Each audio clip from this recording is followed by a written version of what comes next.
Russ called me, he says, Mike, is your PowerPoint same as last week? I said, yes, I haven't preached my sermon from last week. So Kevin flicked through them real quick last week at the end of the lesson, but we're going to try and I'm going to try and give you the sermon that I prepared for last week. And as you know, we're talking about faith for real, and we've addressed several of these topics. Real life outcomes. When we're talking about real faith, the faith of the Bible, we're not talking about an intellectual understanding. We're not talking about a knowledge. We're not even talking about just right beliefs. And all of these things probably are part of the faith of the Bible and are part of the faith of the Bible. But when we read, and if you think about Hebrews, the 11th chapter, it's a beautiful example of this. We don't read down through that list, starting with Abel, on through to Moses and Abram and Sarah and Joseph and all these great people. We don't read about their right thoughts. We don't read about the way they thought about something. Rather, what we read over and over again, by faith, Abram, and then in action. By faith, Joseph, action. By faith, Sarah, action. And when we talk about faith for real, the real faith, the faith of the Scripture that we're striving to have, we're talking about faith that impacts our life. And because it's not mine, because it doesn't originate with me or with you or any other mankind, it doesn't always look the way we as people would expect it to look. You ever find yourself saying, well, God, that really isn't what I was expecting. You know, really, God?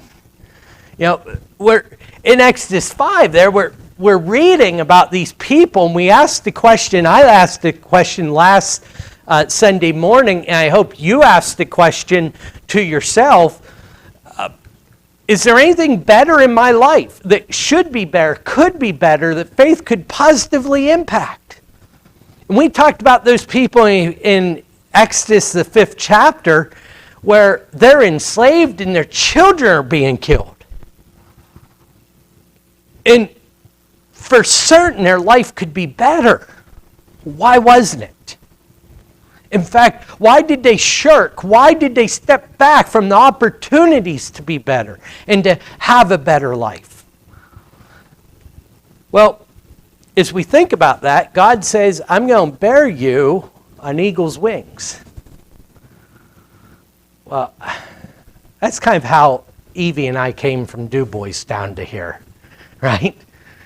On eagle's wings, fast, smooth, and with a controlled atmosphere, right? But when we think about how those Israelites got from Egypt to the Promised Land, that's not the way it happened. It was bumpy. It was dirty. It was quite dry, and they were thirsty along the way. They were hungry along the ways. They were fearful along the ways. And so faith doesn't always look like we'd expect it to look. The real life outcomes of faith are different. A couple weeks ago, about 3 weeks ago, we talked about the non-norm. I'm grateful that it doesn't look the way I expect, because God empowers us, Jesus in particular, empowers us to be exceptional, to be better than the norm, to have better outcomes than the norm. And tonight, as we started to look at last week, we look at this idea of hesitation for renovation. Once again, we go back to Exodus, the 5th chapter. Ephesians, the 5th chapter, is a beautiful chapter too, but completely different subject matter. But there in Exodus, the 5th chapter, these people have the opportunity, they're in the beginning stages of being set free. But it didn't feel that way. It didn't feel that way at all. In fact, the straw was taken from them, and when they didn't meet their quota, they were beat. Now, I think it'd be easy for us to underestimate what those beatings looked like. These aren't people who cared about people. These aren't people who loved the people they were beating. And they cry out and they say to Moses, "What have you done to us?" It sure didn't feel like progress. And when we talk about the hesitation for renovation, the reason that we hesitate is it's hard. It's difficult. It's meant to be difficult. You know, who doesn't want that bottom right corner, right? Especially when we're living in that top left corner. I mean, everyone says, well, yeah, give it to me. Right? There's just two problems with it. One's paying for it, right? And the second is, even if we pay for it, it looks like this. It looks like that top right corner. It gets worse. It gets dirty. It gets inconvenient. In fact, it's less functional than the top left corner. Now, last week we spent a few moments actually spent the whole lesson. It was supposed to be a few moments talking about how difficult corporate or congregational or collective renovation is. And this slide's still in here for this week for us to have as a backdrop. If we think about what we are asking the community to do, when we go to a non-believer, and they say, well, this is just the way I've always believed. What do we say? Well, listen, I think you better be concerned with what's right or what God says rather than what you've always believed. Right? Well, I hear what you're saying, Mike, but, my grandfather believed. What do we say? Well, hold on. You better be concerned with what God believes, right? And the point is for us to be sincere in that, both as individuals and collectively. We've got to know what our goals are. I've got to say, what would God want from me? What would God as a church have us to be doing? Jesus has beautiful examples in front of us. It's not even hypothetical scenarios. We have this living, flesh-covered example of what God is for us. And so as a church, we are the example of that we're striving towards Jesus, that we're striving towards the needs of the community the same way Jesus left heaven and strove to meet our needs, being that Ephesians chapter 1, 1 through 5, that exact image of God. You see, that's what Jesus was. God in the flesh. And we're supposed to emulate Jesus, meaning that our job is, to the best of our empowered abilities, to be God in the flesh, the love of God in our communities. So if we want other people to strive towards Christ, we've got to strive towards that. And there's all kind of renovations, right, taking place. They're just part of that process, and they'll be ongoing. They'll be forever taking place if that's our goal. So with that, I want to turn our attention to our personal renovation. Because, man, it's so easy, isn't it, to say, well, the church ought to. Well, our community really should. Oh, man, our country, don't get me started. Right?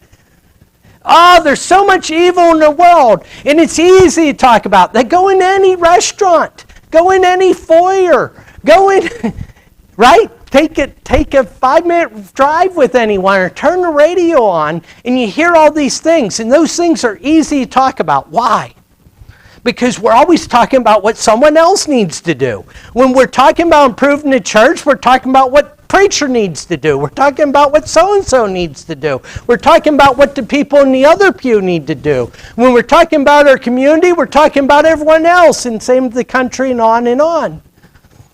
But renovation starts with us. Now, I said some very difficult words a few moments ago, that our job is to be God with flesh on it. Now, if that doesn't scare you, I think there's probably two appropriate responses to that.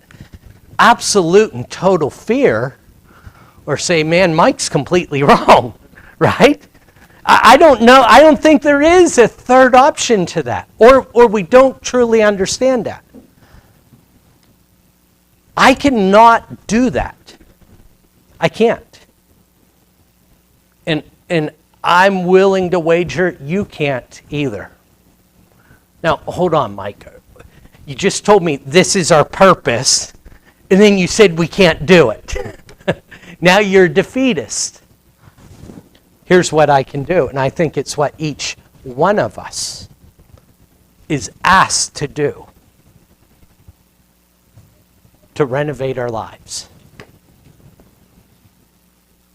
To tear out the old and start replacing. I have a picture in a few moments of what our place looks like currently. But I alluded to it last week. Mike and Todd are bailing me out right now, right? I have a mess over there, and had some difficult situation. The people I thought were hired didn't quite work out, and so Mike helped me out a little bit, and I said, okay, I'll take over for a while, and I got a little bit done, Mike, but it doesn't move very fast. And it doesn't look the way it should look. I know my work, let me phrase it this way, Mike's work doesn't look like my work. And he doesn't try to make his work look like my work. I try to make my work look like his, and it doesn't look that way. Well, here's the good thing. There's two great things about Christianity. Number one, Jesus empowers us. The Spirit of God empowers us to do what we're asked to do. That's great. Number two, I'm not asked or expected to do more than what I'm able to do. But here's what I've got to do. I've got to be renovating it. My job is not even to be a better version of me. It's to be like Jesus, which isn't a better version of me. And that's hard. So because it's hard, we tend to put it off. Here's the flip side of it. Hesitation and procrastination for renovation brings devastation. Right? I thought I was really witty when I wrote that. Nod your head if you think I was. That doesn't matter, right? The point is a serious point. I shared this morning at Roseville. Amanda and I sold our place, our farm, right around six years ago. And man, we loved the house that we'd had built. And the people who bought it had a horrible situation shortly after they bought it. And they told me what had happened. They said they'd been hearing a dripping sound for a while in the master bedroom or master bathroom. Just didn't get around to looking at it. And then they went away for a week, and they came back, and the master bathroom was in the kitchen. They weren't originally on the same floor, right? that's a bad day. Hesitation and procrastination for renovation brings devastation. And if we think that's a bad day, when we think about the spiritual implications of not renovating the rottenness and the leaks in our own lives, it's so much worse. It's so much worse. It brings devastation to me and to all the people around me. Now, I've shared this many times here before, but I think sometimes we tend to focus on information and manipulation. Right? We focus when it comes to spiritual things on information, like people need to know more about what they ought to be doing. Right? And if they just had the information, everything would be different. Well, we know that's not the case. I mean, you know, how many of us know we should be in better physical shape? I mean, I knew I shouldn't have had those 2 packs of Sour Patch Kids at the basketball game today. It wasn't a lack of information that I had that caused me to have that overload of sugar. But somehow when it comes to our spiritual lives, it's all different. No, information is not what people lack. If it was, I believe Jesus would have handed out New Testaments to angels. It's not what he did. Sometimes we work on manipulation. That sounds something like turn or burn, right? And because of, well, to conclude that, but what Jesus worked on was inspiration.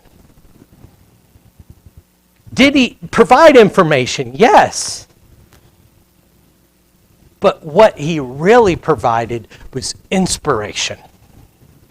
You know, we can read. Did he talk about hell? Yes. Was that the thrust of what he talked about? Not even close to it. We'll touch on some of the sermons, one in Acts 24 in just a moment. Inspiration motivates people. And the reason I shared that is when we talk about devastation, it's so easy for us to say, if you don't renovate your life, it's going to be devastating. You're going to end up in hell. But there's devastation that is so much more immediate than that. I think the clearest biblical vision we see of this is Genesis, the 6th chapter. I used to be so uncomfortable when people would talk about hell on earth.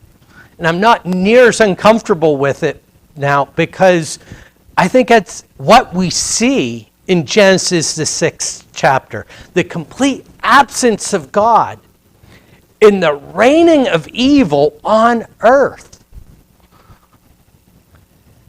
If we can see it collectively, can we see it in our lives? C.S. Lewis says it this way. There are a whole number of things that aren't worth worrying about if you're only going to live for 80 to 100 years.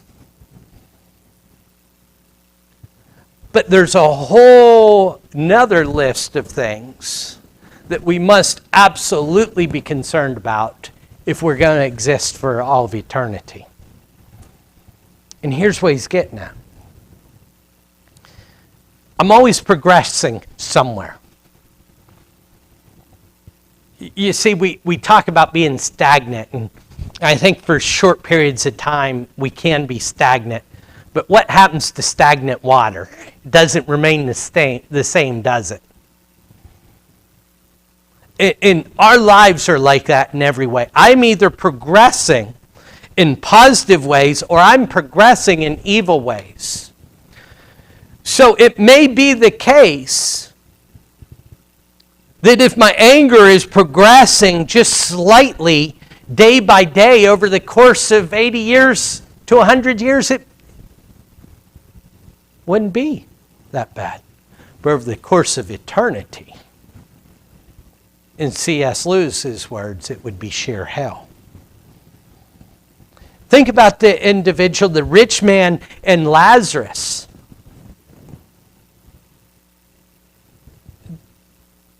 I don't know how I didn't recognize this for so long, but Lazarus isn't trying, or the rich man, doesn't seem to be trying to get out of hell. You see, greed, my greed, might not be worth addressing if I'm only going to live 80 to 100 years. But imagine progressing throughout all of eternity. See, we know what it's like to be around selfish people. We know what it's like to be around people who are not concerned with certain elements of righteousness. It's not pleasant. It's never pleasant. The same's true of me. Those aspects of me are not pleasant, are not helpful, are not edifying to the people around me. And so the devastation we're talking about is immediate. It impacts me, it impacts my family, it impacts my church, it impacts my community today and now. We must, as Christians, be willing to address our leaks. Felix is a great example, and I used the King James in my next quote here, and I can't remember the reason why I didn't use it for this one, but the reason Felix comes to mind is, Stephanie, it was one of our trivia questions. How many million times did we answer this question? Who said, at a more convenient time, I'll hear thee? Right? And that's just not how it's said here in this passage, right? But that phraseology is not only am I familiar with, but it has a richness to me. You know, at a more convenient time, I'll hear you. That was Felix. Now, what's interesting, we can look at Paul's sermon that he preaches him leading up to this, and Felix is concerned about a coming judgment. And so sometimes we'd think, man, Paul's really hammering the idea of judgment. But look at what Paul says. We don't have this private conversation, but we have the sermon that leads this private conversation. Paul is on trial, and here's what he does when he stands up in the 24th chapter of Acts on trial. He says, I'm not guilty of what they accuse me of, and they can't prove it. But let me tell you what I'm guilty of. By living according to the way. You know what he's saying? I am guilty as charged as living to the best of my ability according to Jesus' way. He says, I believe all that the law and the prophets said, and I have the hope in God of the resurrection of both the just and the unjust. Paul says, I am guilty of being inspired and living fully and wholly for Jesus' way. Can you imagine the impact that must have had on Felix? This man's life is hanging in the balance, and he's saying, I'll tell you what I'm concerned about. I'm concerned with living like Jesus. Felix says, I've got to talk to this guy another time. Now, I don't believe that you can come in contact with that kind of inspired, what's he say here, righteous and self-controlled living and not be convicted of the renovation that has to take place in one's life. And I think this is the part that really gets to what we're talking about today. The hesitation and procrastination for renovation. Felix says, I know it needs done. I know I'd be better off. I'm inspired by what you're saying. But maybe a more convenient time of opportunity. I think the following verse tells us some of what Felix was struggling with. He was hoping also to get some money. Whew, man, that Christian walk. Oh, man, it's going to cost me. Maybe he'd heard about Zacchaeus, right? You mean I'd have to quit taking bribes?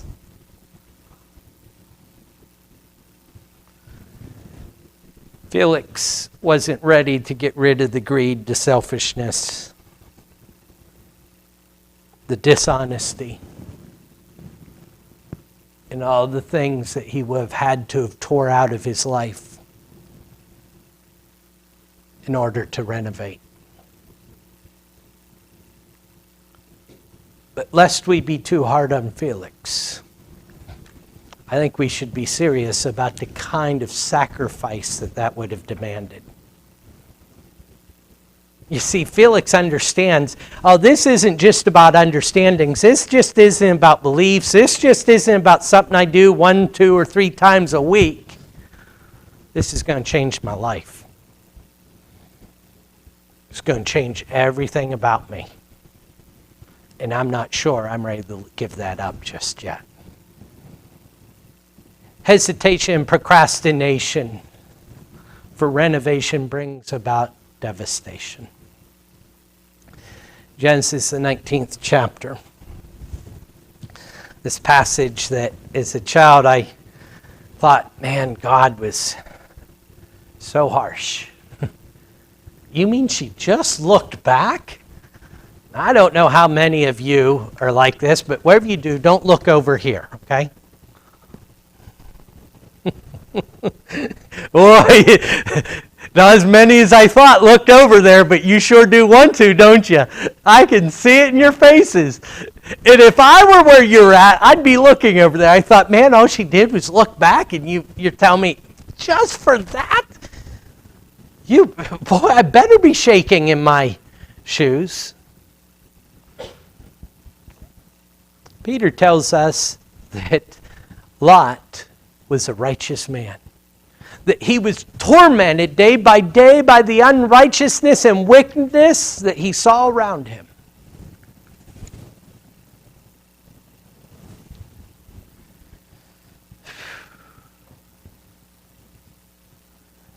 I'll bet you're looking at his family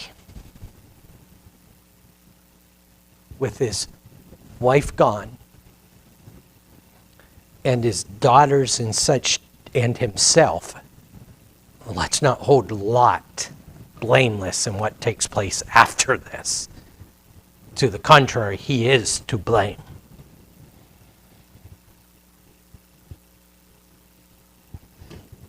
I bet you Lot would say, those creature comforts just really weren't that important. You see, in the beginning of this chapter, I think we understand not only are we looking back, we don't want to leave. We are dragging our feet. The angels did not just provide a way of escape for Lot and his family. They eventually grab a hold of them, and it's the only place, to the best of my knowledge, that we see that they're told not to look back, and says, come on, and drag them out of this city.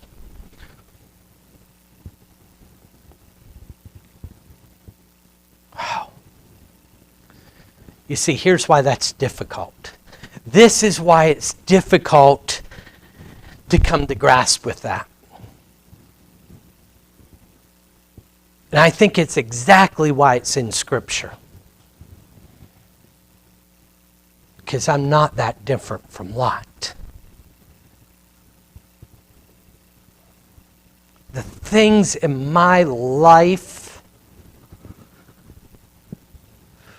that I know probably just need to go. but I'm just not ready to get rid of them. They might serve some purpose yet. They might be useful. They might provide some bit of entertainment. They might just somehow make my life a little bit better.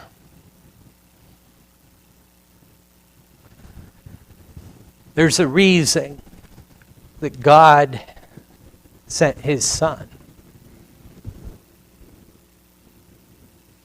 who not only atoned for our sins, and thanks be to God that He did, but lived an example and provided freedom so I don't have to live as a slave to sin, because it is devastating to do so.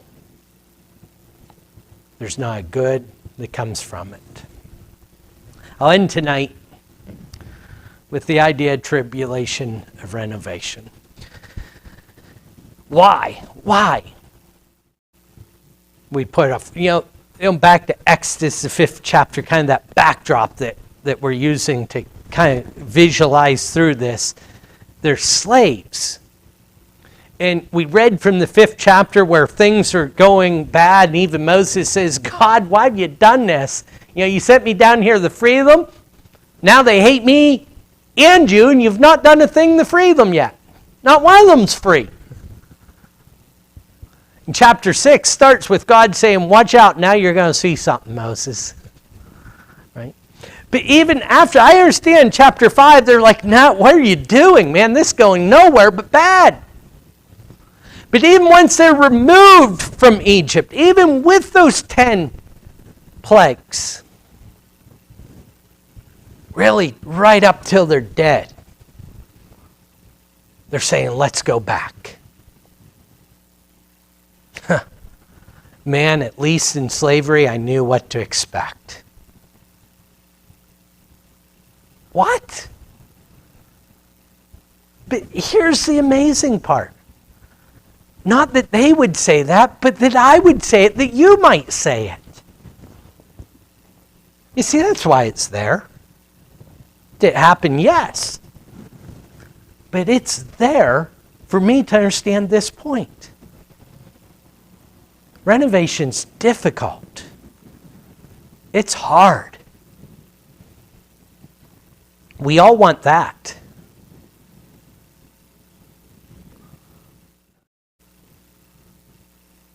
That's what my dining room looks like.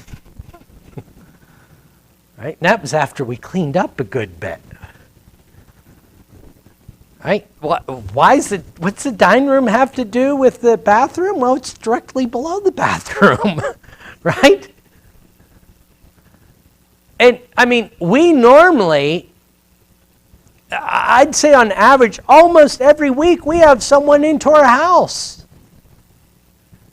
It's been some form of this since early January.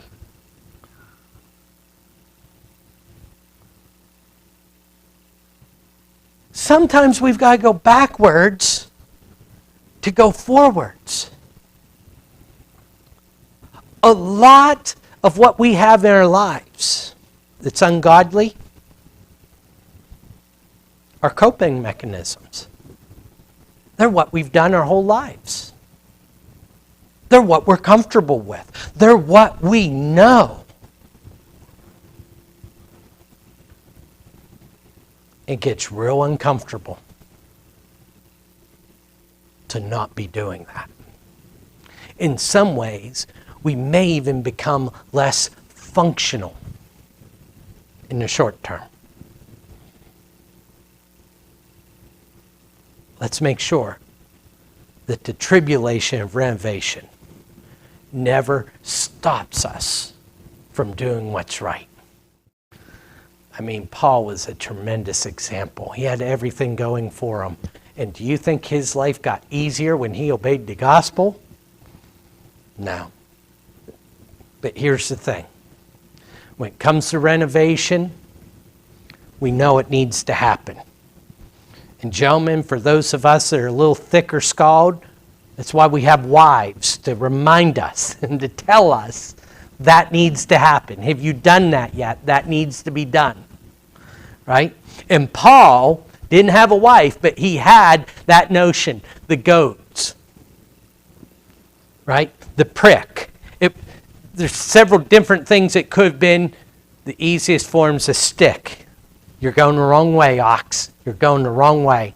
Move over, move over. I think Paul knew there's something not right about what I'm doing. But man, he was following it with all of his soul. Because it's what he knew. It's what he'd always done. Ooh.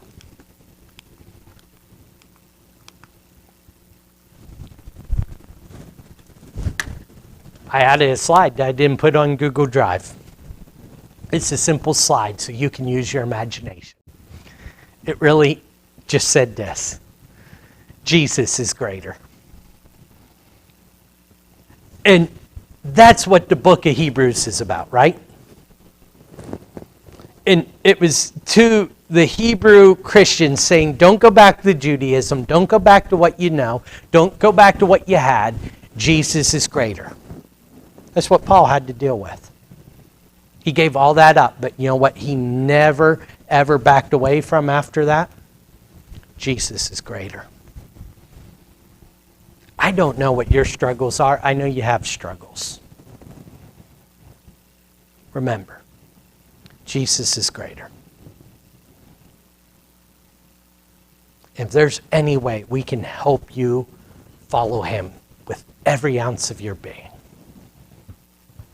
please make it known as together we stand and sing.